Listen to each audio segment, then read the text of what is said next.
I think we're live. Yay! Yay! Hi, everyone. Welcome to our Q&A. It's our breast sleeping Q&A. We are back again, and we are doing this in the daylight here on the East Coast and, well, on the West Coast too.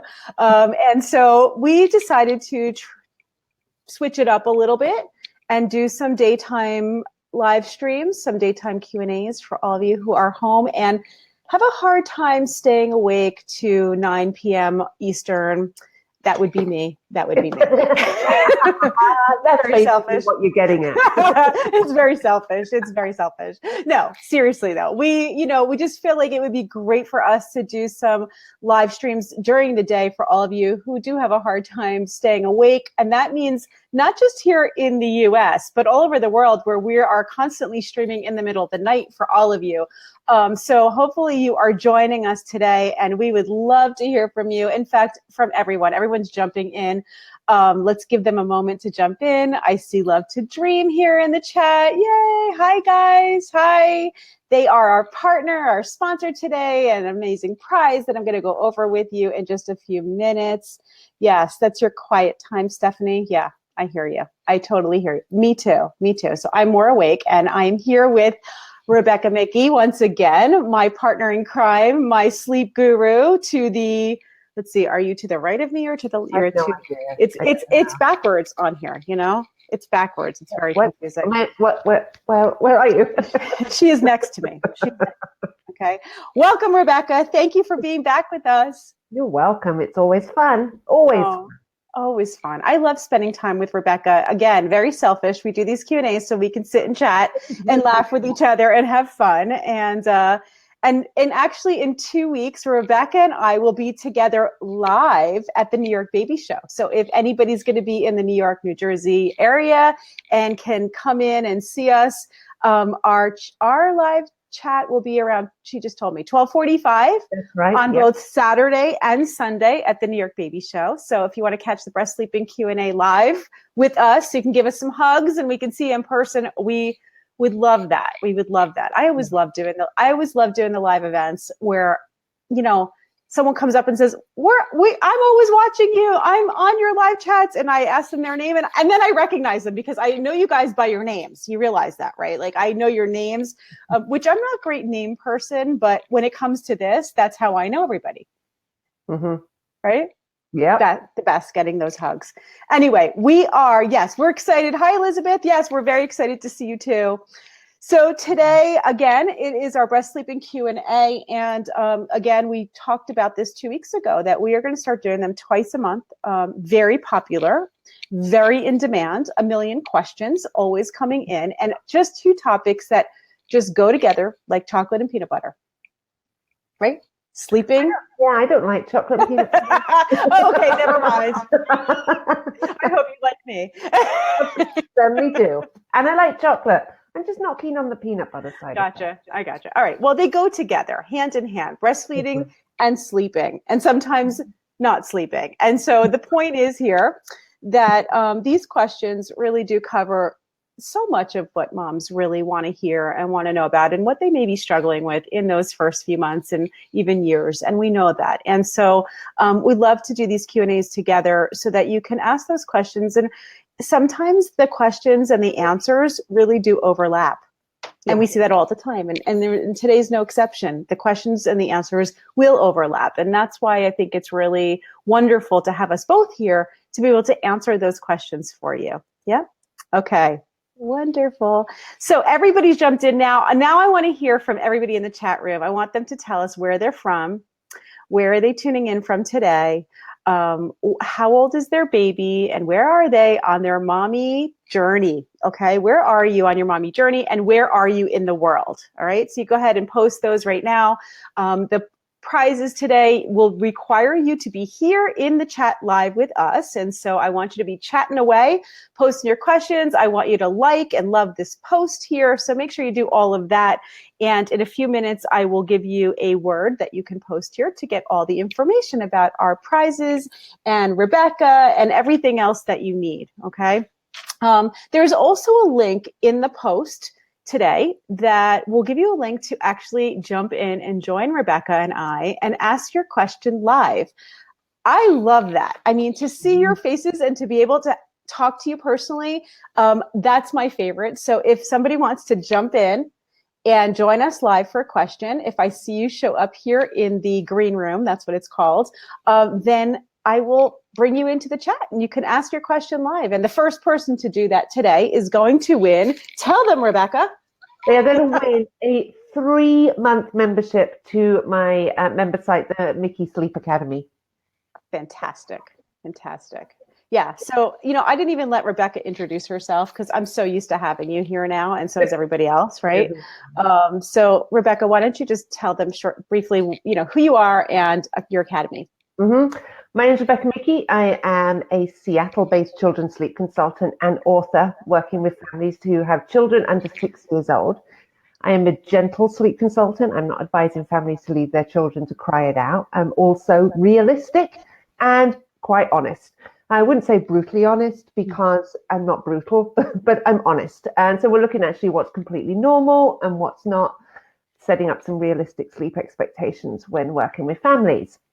I work privately with families. I also have a membership site, which is what you can win a 3-month membership to. And in there, we have step-by-step instructions for gently sleep training, as well as in-depth bundles on a bazillion different sleep challenges that you may or may not have. But there's all in-depth information and videos there on how to get the best possible sleep you possibly can. Yep. It's awesome. And, it's such a great support for anyone who is just struggling to help their baby sleep and to get that personal experience and support from Rebecca, take her classes, join her group. And so totally encourage that for all of you. And for anybody who wants to jump in and win, remember, go to the link here in the post and ask your question live. And the first one to do that will win the membership. So that's great. Thank you, Rebecca, for that. For those of you who don't know me, which I hope you do at this point, but if you don't, I am Shari Criso, and I'm a registered nurse and a certified nurse midwife. I've delivered over 600 babies. I've worked with mamas and babies for 27 years, and truthfully, I really have. And now I'm a lactation consultant, and I help moms and babies to breastfeed, as you can all tell from being here in the chat. Many of you have joined my private group, and if you haven't, I really want to encourage you to go ahead and do that. If you're breastfeeding, if you're planning to breastfeed, if you want to be with us personally, and so many of my groupies, my Facebook groupies are here in the chat, and I can tell you that it's just a really amazing, supportive community, and I chime in too. And you also get all kinds of great video and content that doesn't really exist anywhere else. So if you want to join the group, it's called My Baby Experts Community. Joe will go ahead and post that here into the chat. And then you can also jump into later on my Facebook page. There's a big blue button at the top that says visit group, and you can go ahead and join me. All right. And so I'd love to have you there. If anybody's in the group with me, go ahead and tell them, and welcome them now to come join. All right. And yes. What? Oh, okay. Right. Well, you know what? It's time for our special word. Are you ready, Rebecca? Yes. If everybody wants to get information about what we just talked about and the prizes I'm going to go over with right now, just type the word message here in the chat. Just type the word message, and I will send you an instant message right now that has links to my Facebook group, links to Rebecca's Academy, links to Love to Dream, and also to Breast Support Pillow, our 2 amazing partners today. Okay, so just type the word message, and you'll get a message from me that you can follow up with afterwards, all right? And you'll have all links. That'll also help you to register to win the prize, all right? So, and I see somebody actually jumping in to join with us. I think we got our first taker here. Okay, yeah. But before we do that, and I see you, Anna, you're just going to hang out for a minute. Yep, I'll give you right back to you. Stay right where you are. I'm going to talk for a minute about our prizes. This is Love to Dream, if those of you who have not seen this yet before, okay? And these are the Love to Dream original and 50/50 sleep sacks, okay? They're like swaddle sleep sacks that allow the baby, they're so unique because they allow the baby to have their hands up here in a more natural, safer position by their face rather than strapped down to their body, which is really not a natural position. If you look at babies and how they sleep with their arms up. Okay. And for a lot of babies, they want to have those arms up. They need those arms up in order to stroke their face, suck on their hands, self-soothe. And so this is a sleep sack that allows the baby to keep their hands up, but at the same time gives them that comfort of the snugness and suppressing that moral reflex, so they're not startled all night, that they're able to soothe themselves, put themselves back to sleep, or at least stay asleep, stay soothed and settled. It also gives them that nice, tight, firm pressure around their belly that happens with swaddling, and why babies love swaddling so much. These are amazing. And I was just at a new mama's house this week. They delivered at home on Friday. They're good friends of mine. Everybody knows it's Roger and Christina. Roger was the chiropractor who I did the show with in January. They had their baby on Friday, a little girl, Skyla. And I was there, and they had the Love to Dream sleep sack on, and that baby just loved that thing. I mean, like, as soon as we put her in it, she was just her whole body relaxed, and she was able to really just sleep and be completely calm. And so these are just wonderful, wonderful products. And then there's a second version that once the baby hits 3 to 4 months old and they're starting to roll over, there are 50/50s, and these have removable wings. So you actually can zip the baby's arms out of it and let them have their arms and transition into that type of sleep sack where their arms are free and they can now use their arms. And remember that babies take a few months to actually be able to even control their arms. And so having their arms free, they're smacking themselves in the face. They can't really, even if they try to suck on them, they can't keep their hands there. Having that extra fabric that allows the hands to be up here really, really helps them. So read Rebecca as a sleep expert. Definitely. Yeah, love it. Love it. We're giving away 3 today. And it's a much easier swaddle to transition out of because it's a much more natural position. Absolutely. You can imagine if you've had your arms pinned down to your sides for 3 months and you're sleeping that way, just suddenly having your arms free, kind of really challenging. But with the Dream, that much more natural position, it's so much easier to transition out of, especially with the 50/50. Totally. It's just such a nice design product. And on top of that, it has zippers from the top and the bottom. So it makes it really easy for moms and dads, especially during the night when you need to change a diaper. You can zip up from the bottom and change your diaper without completely waking them. So that's really nice. So we're going to have 3 winners today. All you need to do is comment here in the chat. Tell us what you love about the Love to Dream products, whether it's the original, the 50/50. You'll get your choice if you win. Okay, depending on how old your baby is and what your needs are. Just go ahead and comment here. Tell me what you love about them, why you want it, how it would change your life, how it would help, okay? And then the second prize today is our breast support pillow. And, these are not just about prizes. When we're talking about Love to Dream as the sleep suits, and we're talking about the breast support pillows, we're talking about information and tools, really tools that will support you with breastfeeding and sleeping. And so, this is a product that actually holds the breast up while nursing to help get a better latch and position. It takes pressure off of your hand so that you're not having to hold it. I was one of those people. I know, Rebecca, you too, holding the breast through the feeding. And so this is just one of those genius products that you say, why didn't anybody ever think of this before? And actually, they've been around quite a long time, been recommending this for years and years and years. But these are the breast support pillows, and they're not breastfeeding pillows. They're breast pillows. Very different, okay? The breastfeeding pillow holds the baby. The breast support pillow holds the breast, okay? And they come in different sizes. So just type messages here and you'll get information about both. And we're going to have a winner for that too. Should we go ahead and bring Anna, who's waiting patiently in the room here for her question? Anna, are you ready for us? I just want to make sure. Okay, here we go. Ready? Okay.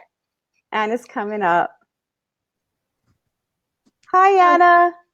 Hi. Hi, welcome. How are you? Anna. Good. Well, not so great because it's part of my question. My baby is now 9 months and I thought I was in the clear. Now she switched her day and night. Ah! and I thought I was saved, but I wasn't. She's done that, and I really want her to sleep in her crib. She hasn't slept in her crib. It has been assembled since birth, and she refuses to be in there even for like playtime. So I'm like, I need help with those two things. Okay. So I would really try having that playtime in the crib, even if you just start really small. So get out all that laundry, because it's probably the most expensive laundry basket you've ever owned. Get all the laundry out, put a ton of toys in there so that she's really going to be super comfortable with it. And she's not then necessarily associating it with sleep, but she's associating it with, actually, this is a really cool, fun place to be, because this is how we're going to get her comfortably sleeping there. So just start small. It could literally be 2 or 3 minutes. Okay. And you're done. And get her out when she's still having fun. Okay. Oh, okay. So don't wait until she's done and she's like, get me out of here. When she's having fun, get her out, because that means that when she's then going to be thinking really fondly of that place, the next time you try and get her back in. So she's going to be like, actually, this place was great. So start small. It can literally be 2 or 3 minutes. You can do that 2 or 3 times a day. Just work on this initially.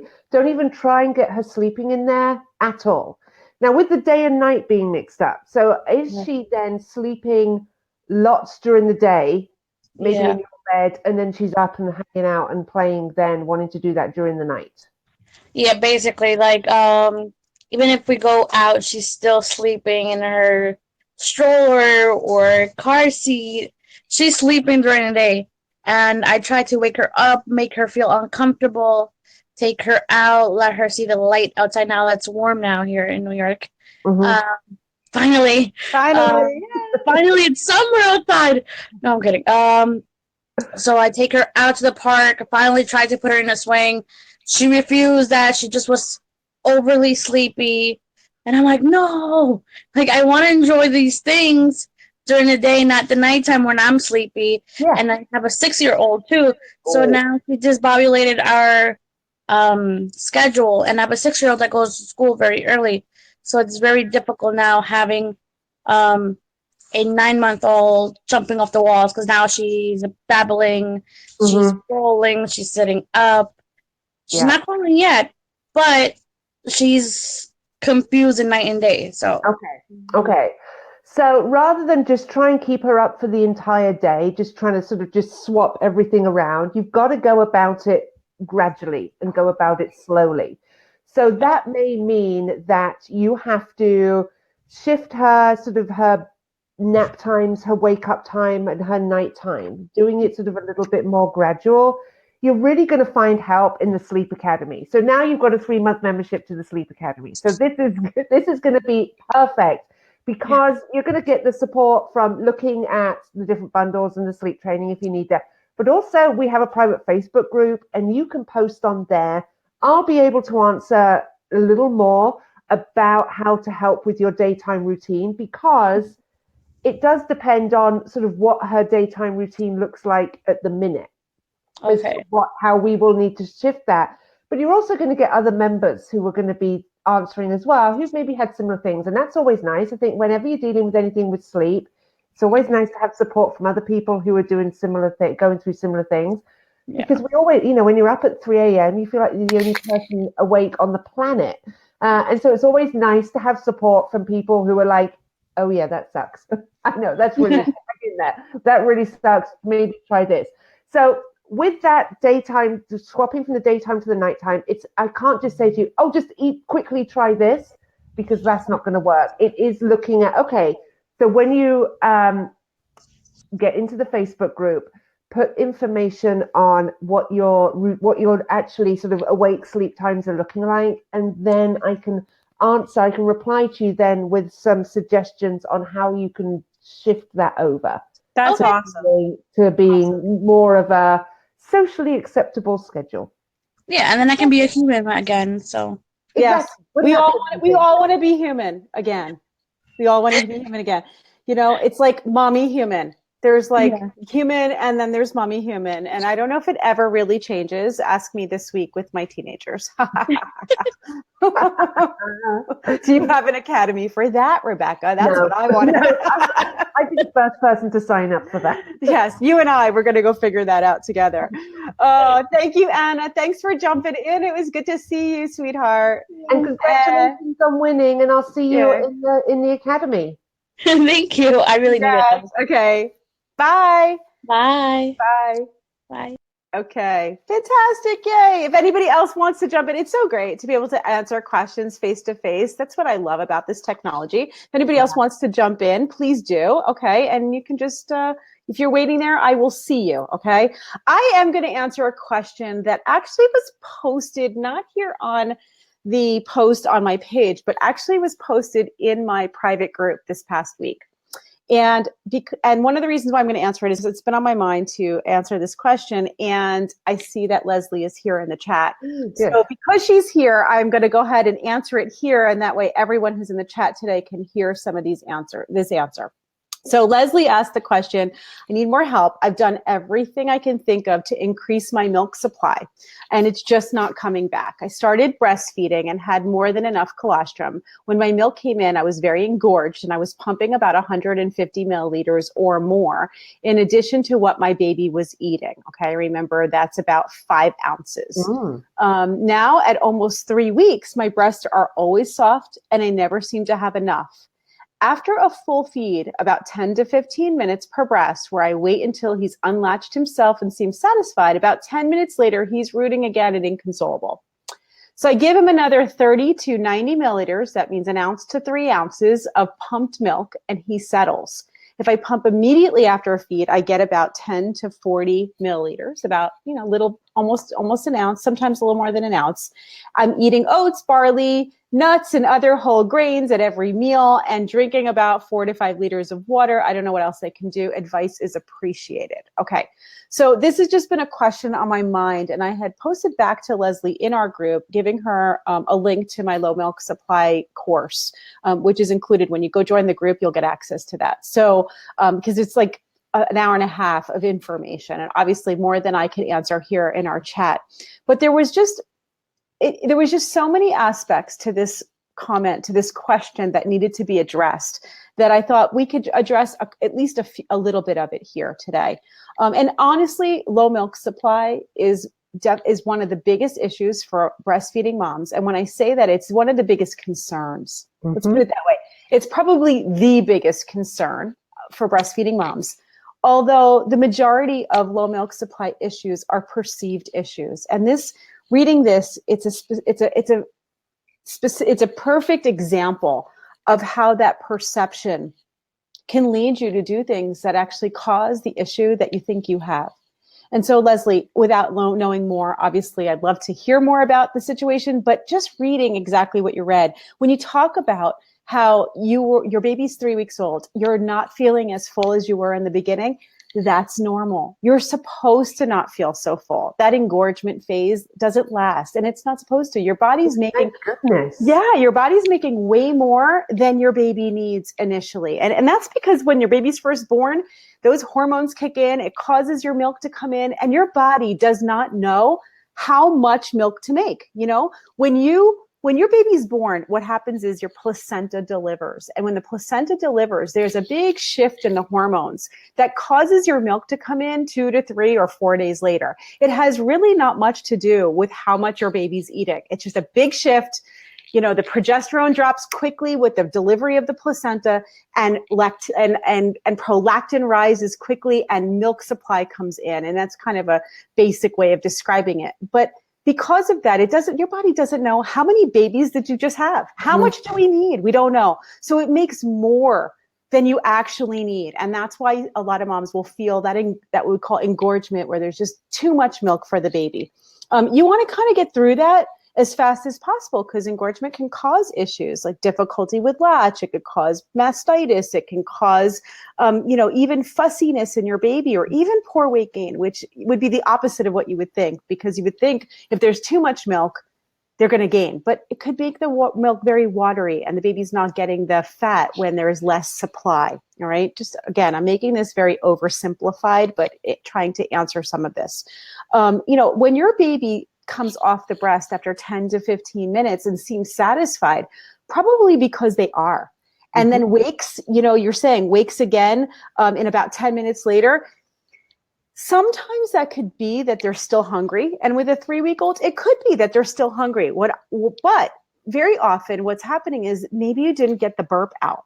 So the baby needed to burp. The baby ate great, had the full feeding, fell back asleep, and you never got a burp out.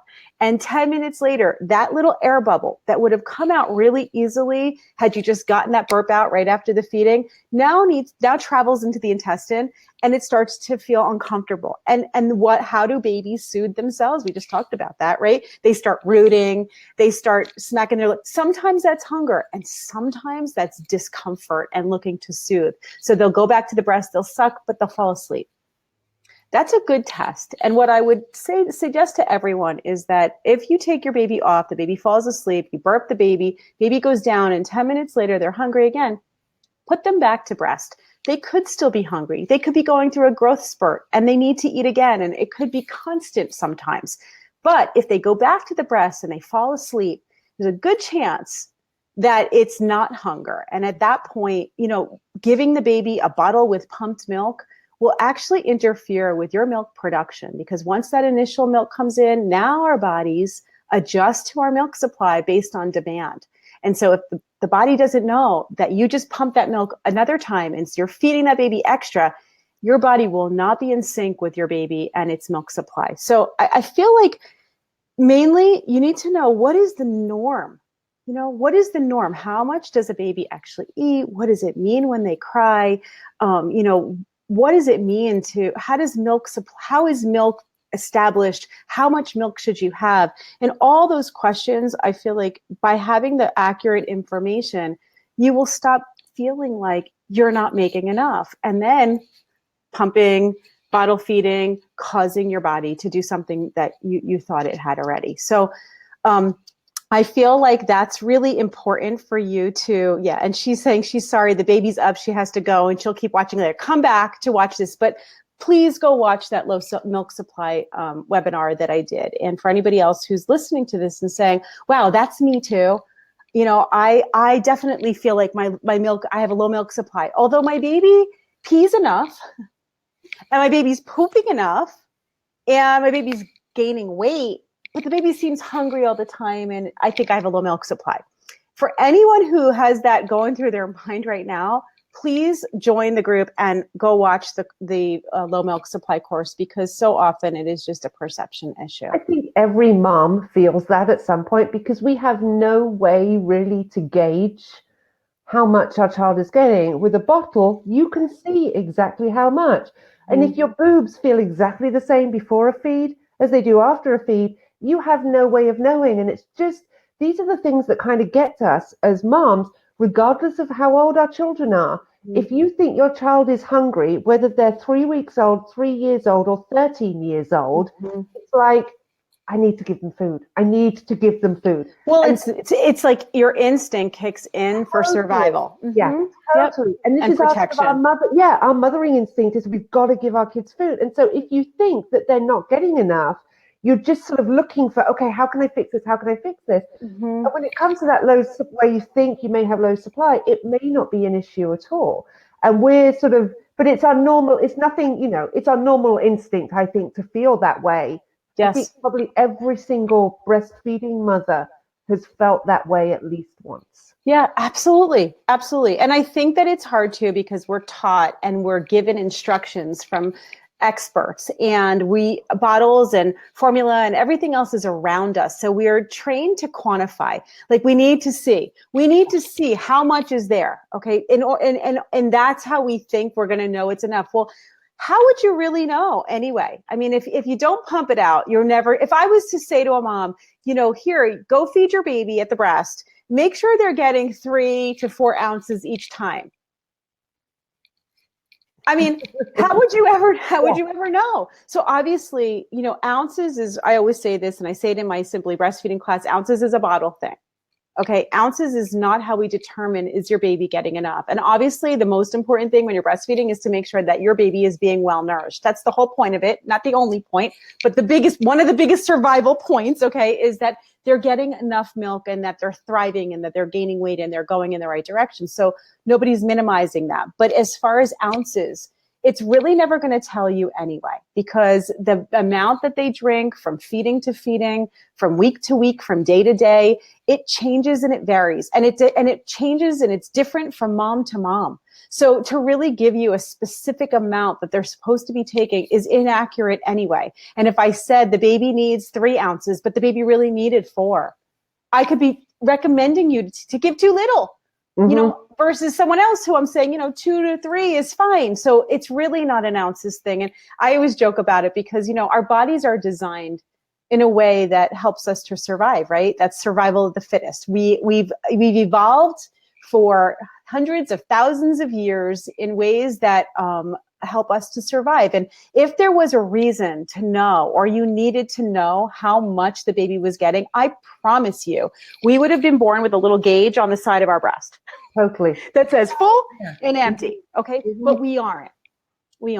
And if you look around at other mammals on the planet, they don't think about supply. Maybe they do. Maybe, well, that's true. I've never talked to them directly.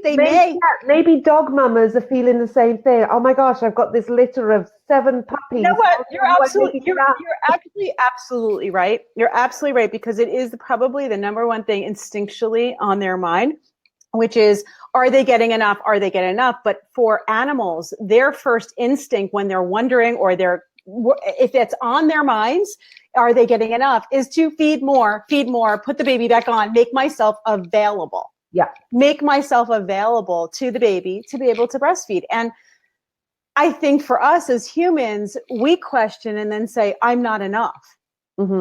Let me do something else. And if we just took, the truth is that the best way to increase supply, or at least to get an adequate supply, to make that what your baby needs, is to keep on putting the baby to the breast. And that's in the absence of any medical issue.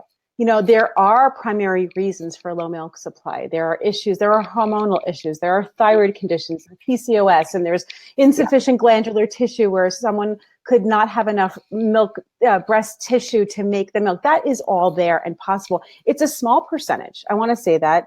Could be a little bit more these days with some of the phytoestrogens and things that we have in our environment. I definitely acknowledge that.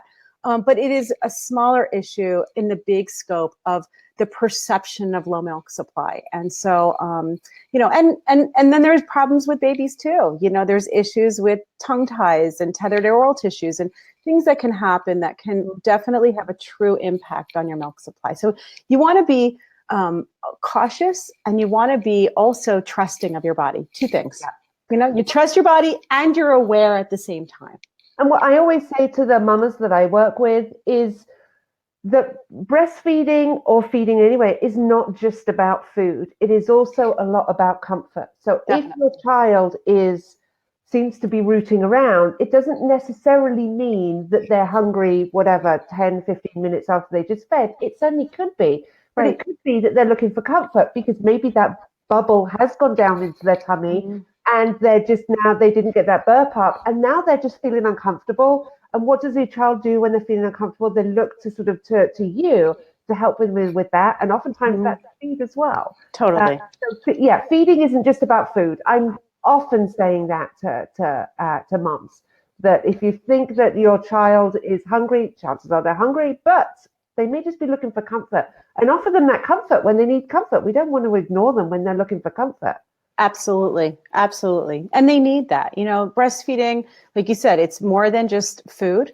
It's also comfort. It's also seeding their gut with the right bacteria.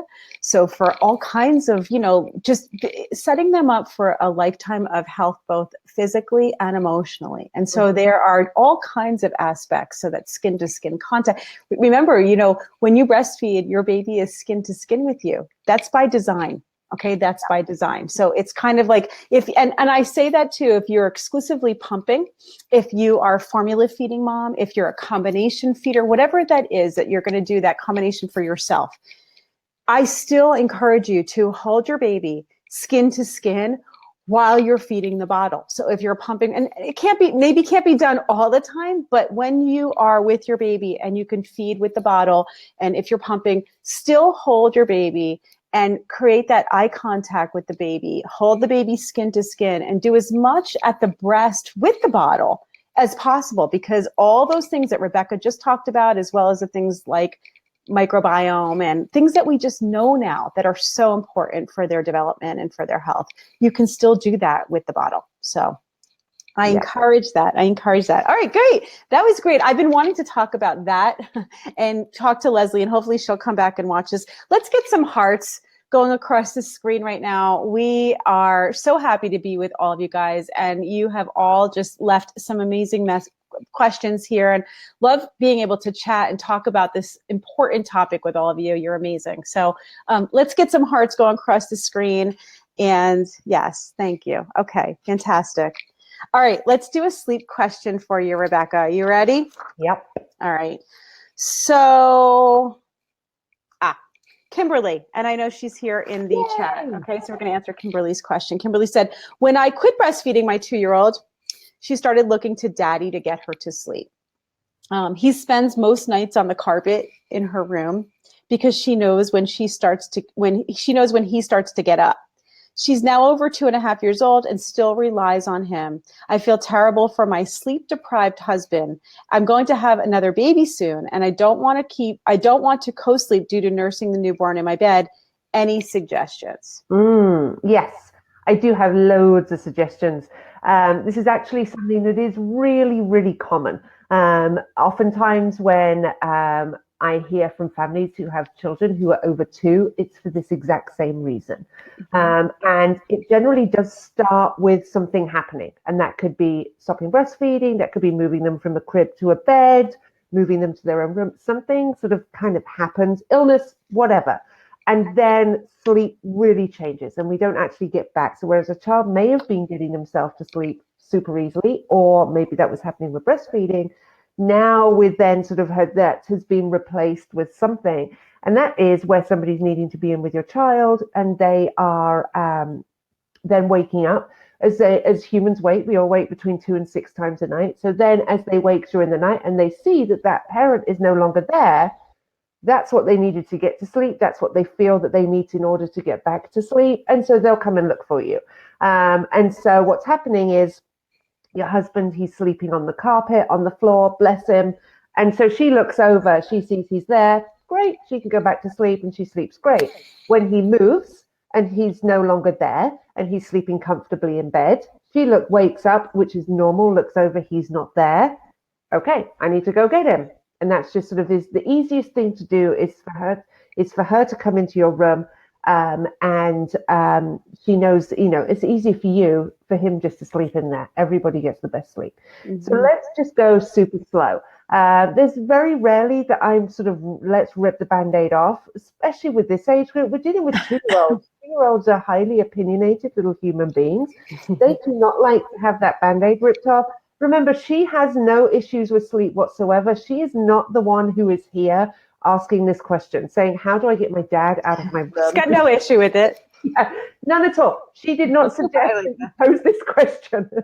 And so she has no problem with this. And we know 2-year-olds are very opinionated. You're trying to get them to do something they don't want. Super tricky to do. So what I would do is just go super, super slow. So start at the very beginning part of the night, doing your routine, getting her into bed. And just as you've got her into bed, even before you've done lights out, have him or you, whoever needs to be there as she's initially getting to sleep, leave the room for a second and come back in. Now, that could be as simple as putting something just outside the door and going out of sight for a second and coming back in. Or it could look more like going to the restroom and coming back. Let your child know what it is that you are going to do, what you expect them to do, and that you're going to be back. So that would be, I'm just going to go to the restroom. I need you to stay in bed and I'll be right back. And so you're letting them know what it is you're doing, what you're expecting, and when you're going to be back. Your child will probably run straight after you, not a problem, because at this stage we're actually building trust. Your child needs to trust that that you are going to come back when you say.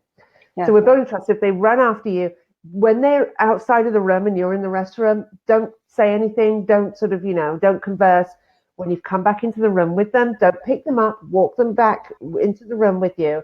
When you get back into the room, and you can just say, oh, remember I said I was just going to the restroom and that I needed you to stay in bed and that I was going to be right back. Just remind them, don't punish or anything, and then just put them into bed and you wait there until they've gone to sleep. The next night, you may need to do the same as you build the trust. And then you can start increasing the time that you're outside of the room, because the trust has been built that they know you're always going to come back. That means then that they're going to be staying in bed because you're asking them to stay in bed. They're going to be staying in bed. And the more relaxed they're going to be, then they're going to be more likely to be able to fall asleep. Just work on the beginning part of the night, because as they're then falling asleep more independently, chances are that's then going to just sort of be the same during the night, because they can get to sleep without anybody there. Chances are they'll be able to do that then during the night. And then if not, you can do the exact same thing during the night for night wake-ups, but chances are you won't need to. It's not a quick fix, but it actually works really, really well, really, really well. But you just have to keep going. You've just got to keep those steps going. So even if you think that, no, this is, we're dealing with whatever, an illness or something, keep going. It may not be that you leave the room for as long, but once you've got that momentum started, don't let it fall back. Just keep going in the right direction. So good. So good. For sure. Excellent. You always have the best answers. I love it. I love it. And I can tell it's really helping everybody. It's sometimes you just need what I love, Rebecca, is you teach such a gentle transitional methods, like where it's just like it eases them into these new dynamics in their life. There's new stages of their life, and it's so important to be easing into these things, to do it gently with them. That is the way, and it's going to be the most effective way anyway, because moms get really overwhelmed with letting it happen where they're crying. Children are crying, and when they're crying for you at that age, it's because they really need you. They need to know that you're there for them, like you said. They have no issue with all of this. No, not at all. I love that. They have no issue. But and the good thing about small children is that they do learn quickly. It does happen, and it could feel like forever when you are going through a sleep training phase with your child, where you are starting to transition something, trying new routines. It could feel like forever, but really short windows of time, and they do make those changes. I mean, that's been my experience. So totally. Yeah. That's why we want to do it with those really small little steps. And a lot of the time we're thinking, we've got to do a really big step, ripping that Band-Aid off. Put them in the room, leave the room, and keep the door locked, and all of these things. That's such a huge step. It's so huge. It's traumatizing to everybody, because them having somebody there every single night to suddenly not, it's too big of, I personally think that's too big of a step for most children out there. So just take those little tiny steps. As long as you're heading in the right direction, it doesn't matter if you're doing, big steps or you're shuffling along. You're heading in the right direction, and you do go at a pace that you're comfortable with and that that is going to work for your child. And that way you can't go wrong. You're going to succeed. It's when you're doing something that's really hard for your child or really hard for you, it's going to fail, because one, it's just too overwhelming for your child. Totally. It's not going to do it because you're feeling really uncomfortable. Totally. Absolutely. I'm just reading I love reading all their comments here. I love reading their comments. I just wanted to make sure that everybody got a chance to enter to win the prizes today from Love to Dream, who's here in the chat with us. And do you guys want to see some pictures of the Love to Dream? I'm going to show you a few pictures here of these cutest sacks on the world. They just come in these beautiful prints. And they come in all different weights, so summer weights and winter weights and quilted, and it's so nice. And they even have an organic one. But here is some pictures of the Love to Dream in action. Okay, there's the 50-50, where you can transition the baby out of it. So this is a great, I love these pictures. They're so cute. So cute. They do look cute in this. Totally. Now, Yeah. there is a hole in the back for pulling a strap through, and that is only for a stroller, okay, or a swing. It is not for a car seat. I do get that question all the time. I want to make sure that you all know that you do not use these in car seats. Nothing in the car seat, okay? So there's great pictures. And then here's the breast support pillow. This is our other prize today. So if you did not, just type the word messages here in the chat, okay? And you will get a message from me on how to enter to win. I also want you to comment here. Tell me what you love about it. Tell me why you need it, okay? And you could need both. That's okay. You can comment about both. Totally fine to ask for both. I'm fine with that. Here's the picture. This is a good picture. This one really shows you how it's supporting the breast to get that nipple into the right position in the baby's mouth. And positioning and latch is one of the most important things that you could do to help that baby to be more efficient at the breast so that the milk is drained quicker. It's easier, that the baby's getting as much milk out as they can in a more efficient way. Okay. And so your latch, and it'll also help to make you not sore as well. So it's also a great product for multiples, moms of multiples, to hold the breast in position when you're trying to tandem nurse or nurse too. So that's the breast support pillow. Give them some love and give them some love here. Let's get some hearts, and then go over and like their page and give them love and thank them for being such amazing supporters of good education and good support of my programs and also of my live streams and over here. So I really want to thank them, and I'd love for you to thank them as well. There's a question that came in here that I'm going to go ahead and post from the chat. Okay, this is Elisa. She's in the chat. I'm going to post this right up. Okay, so Lisa asked the question: could babies really eat often due to a lip tie? My baby is thriving, but eats all the time. All right. And so what I'm going to say is this: with a lip tie or a tongue tie, any kind of tethered tissue where there is a restriction of the tongue or the lips in the mouth, the baby needs their tongue, their lips, their entire mouth, including the fat pads in their cheeks, everything to create the suction and the negative vacuum that is created from the mouth to get the milk out. Okay. And so when there's a restriction like a lip tie, they could be having a difficult time staying attached to the breast. Quite often you'll hear clicking because that lip tie, which is, it's that little bit of tissue that connects the lip to the gums. Okay. If that's there, it could prevent the baby from being able to maintain a good seal on the breast. And so you'll hear them clicking, or they're losing the latch over and over again. And when that happens, they're not able to efficiently breastfeed. And so yes, they can keep going back to the breast really, really often because they need to keep going back to eat. The baby could be thriving. This is one of the issues that I see with tethered tissues like this, is that in the beginning, you may not be seeing an issue with weight loss or non-weight gain or issues with the baby not thriving like you're describing. But that could, all of a sudden, you could kind of hit a wall at one point where everything's going fine. You have adequate supply. The baby's growing and doing okay. But because of the insufficient latch or the difficulty in latch or not draining the breast efficiently enough or well enough, that could really have an impact on your milk supply and can hit you like a wall.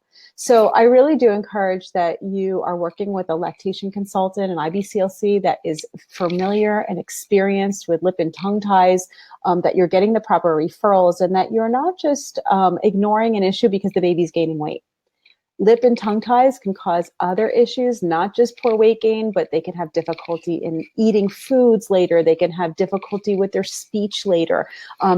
Lip ties can cause improper development of the teeth with spaces between the teeth. And so it's not just breastfeeding's fine. We don't need to do anything. You need to make sure that you're getting the proper support and looking at this, because it is way easier to correct these issues when they're infants than the procedures that children need to go through later, or even as adults, to correct a tongue or a lip tie that's causing sleep apnea or other things. So if you're having questions about lip and tongue ties, and I know there's like limited information out there, it's confusing, and you're kind of like, who do I listen to? I did an amazing show with just some wonderful experts who do this all the time. Dr. Scott Siegel and Lisa Palladino and Nancy Calamusa and just Jackie Hines. She's a physical therapist. And so they were all on with me on a show back in the fall, and it's in the library. And if Kate's here in the chat room, I think she posted the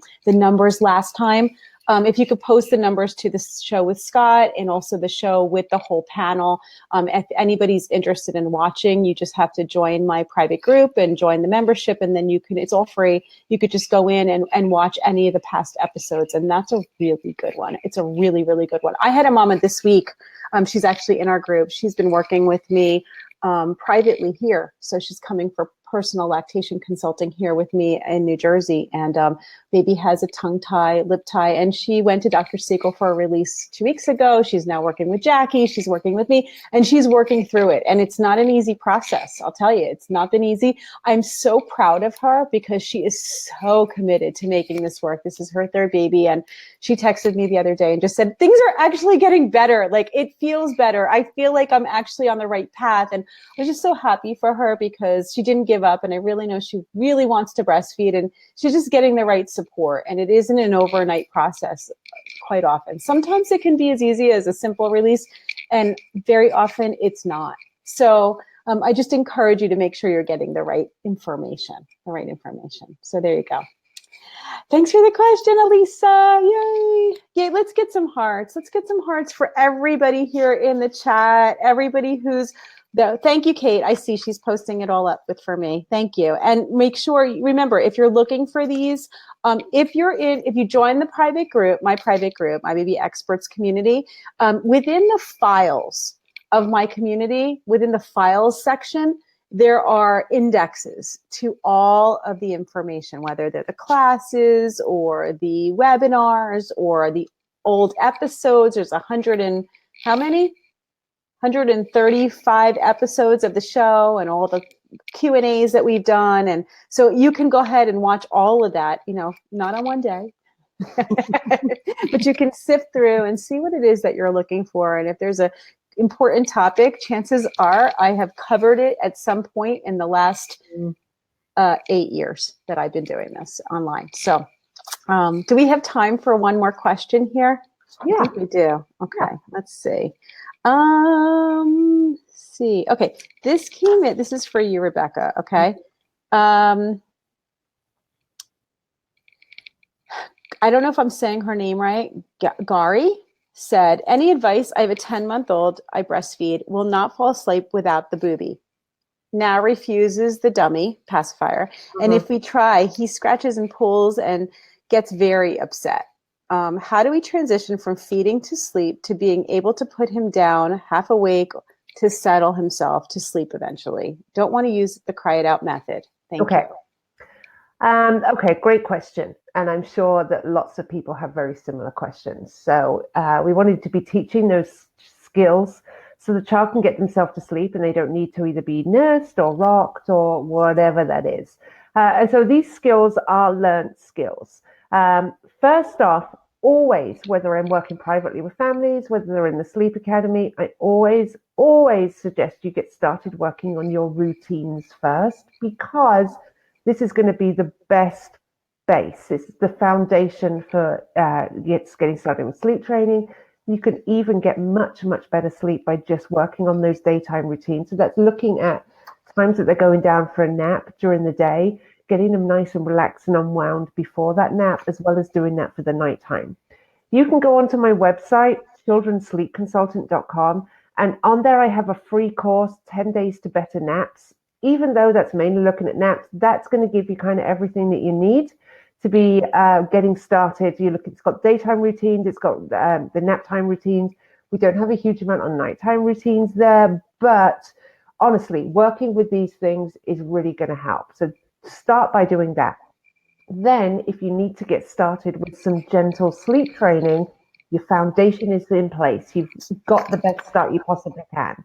So then you may need to start with some gentle sleep training. And this is where you are teaching your child the skills to get themselves to sleep without needing that help. You suggested about doing getting to that drowsy but awake. I don't think drowsy but awake is a good thing. The reason being is that humans wake between 2 and 6 times a night. So if when your child wakes as they normally do, and they need help then getting to that drowsy point, you're still going to be needed to have to help them to get to that point, so then you can lay them down. If your child has the skills to get themselves to sleep from wide awake, then when hunger isn't an issue, they're going to be able to do the whole thing. They're not going to need you at all to get themselves to sleep. So don't even aim for drowsy but awake. I'm kind of convinced it's an urban myth anyway. It just doesn't seem to. I'd be furious if you started moving me just as I was falling asleep. I would be absolutely furious. So drowsy but awake doesn't work for most children. For some, it certainly does, but for most, it's not. We don't want to be aiming for that. So you want to be now looking at what sleep training technique you're comfortable with. There are many out there. We know we've got all those cry ones, where cry ones are where you put your child in and you're leaving them for any duration of time and you're leaving the room. That's a cry technique where you're leaving your child to cry. Gentle techniques are certainly going to involve some crying because they just are. We're breaking habits. We're not doing what we normally do. But the gentle techniques, you remain there and you are very hands-on with your child. So some techniques that you want to look at, there's the baby whisperer. Her technique is actually really, really good. The book, I personally find the book very hard to read because I find she's very condescending. Tracy Hogg is the author, but the technique's actually really good. Sleep Lady Shuffle, Kim West, the Sleep Lady, her technique is also really good. I'm a fan of my technique, the Michi method, funnily enough. I think it's the most gentle technique. There is lots of picking up, there's lots of soothing, and you pick up whenever you feel that you need to, because you know your child better than anybody. And then when they're soothed, you lay them back down. As the nights go on, you work on getting less and less involved. You can find out about my technique. There's a blog post on my website, childrensleepconsultant.com. Just go onto the blog, or there's a little search bar. Just put in the Michi method or sleep training. It will come up with every single blog post that mention those. And there is one blog post that is called A Quick Guide to the Michi method. That has then the how to do my hands-on gentle technique, which is what we use in the Sleep Academy, as well as what I use when I work privately with families. So you are going to teach those skills. There is some sleep training involved, but don't feel that you have to use a cried out technique, because you don't. There are many other techniques that you can use to teach your child those skills. Yeah. I agree. I love that. I'm hearing an echo. Sorry. I love that you, there are different techniques and that you would recommend even other sleep consultants, because there is not one method that works for everyone. And especially when it comes to sleep, because it's really going to be what you're comfortable with, you know, and every child is different. Every mom's different. Every dad's different. And so, and I do agree that yours is probably the most gentlest out there. And for a lot of moms, it's very much appreciated that there is a method that doesn't require any kind of trauma. It doesn't require, going against their instincts of wanting to hold and cuddle. And so, but you at the same time can start moving in the right direction while you're doing that. And so I love your methods, and that's what sets you apart, Rebecca Michi. Thank you. I'm blush. Definitely. It sure does. You know what? We all have our own ways of teaching, and it's sort of like it mirrors our personalities. It mirrors who we are as teachers too. So, there's different ways to teach breastfeeding as well. I teach it a certain way. Yeah. There's methods involved. And I always say that, what I'm teaching, the information is a small piece of it.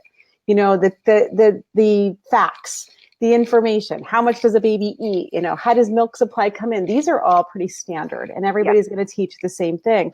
But there is a difference in how we all teach it. And for me, I think being a midwife at heart, that is my profession, working with mothers through pregnancy, through their labors and their births. There's a certain amount of wanting to help people feel empowered to wanting to help people feel really confident in their baby, in their body's ability, not just what the baby needs, because obviously the baby has to get what the baby needs, but it's really about taking care of moms. It's about taking care of you. Because I feel like that's my job. My job is to help you feel good about what you're doing, that you're making the choices that make you happy, that you're reaching your personal breastfeeding goals. And I'm here to support you to do that. And I know that when you feel empowered and confident, you're going to succeed, and then you'll take care of your baby. You will take care of it because you love your baby and you want to succeed with this, whatever those goals are. And whether it means breastfeeding for 3 weeks or 3 years, it doesn't really matter. But that's really where I come from with my methods and the way that I teach. And I think that has been the biggest impact, because the information could be similar and the way that we go about it is different. And I heard you just describe that with your own method, and I could not agree more. And I thought, yeah, that's what we all do, right? Mm-hmm. Yep.